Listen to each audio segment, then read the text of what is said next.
Check it out. I've got more peppers than I know what to do with this season. It's a good thing Pawpaw Ridge already figured it out. And he's got a plan for a big harvest of peppers. He's one of the best gardeners out there, and I'm so blessed that he's letting me tag along on this one. Let's go make some pickled banana peppers. Hey, Pawpaw Ridge!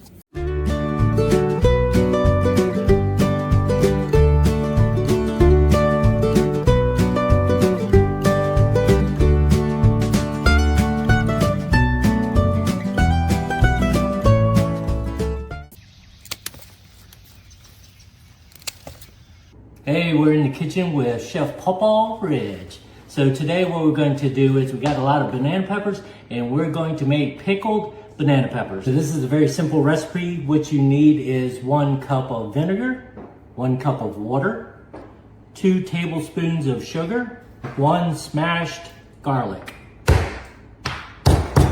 Bring this to a boil. So you're going to take the end cap off, nose cap off, and then you're going to make it into about 1/8 of an inch. It doesn't have to be perfect. I'm gonna go ahead and cut all the rest of these up and then I'll be back with you.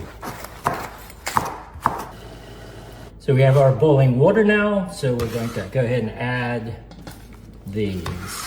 Okay, so you let these soak for about 8 minutes. This is a refrigerator pickle, so I wiped everything down with vinegar just to be safe. It should last for about 3 months, but this is not a canning one that would go on the shelf. It actually goes in the refrigerator.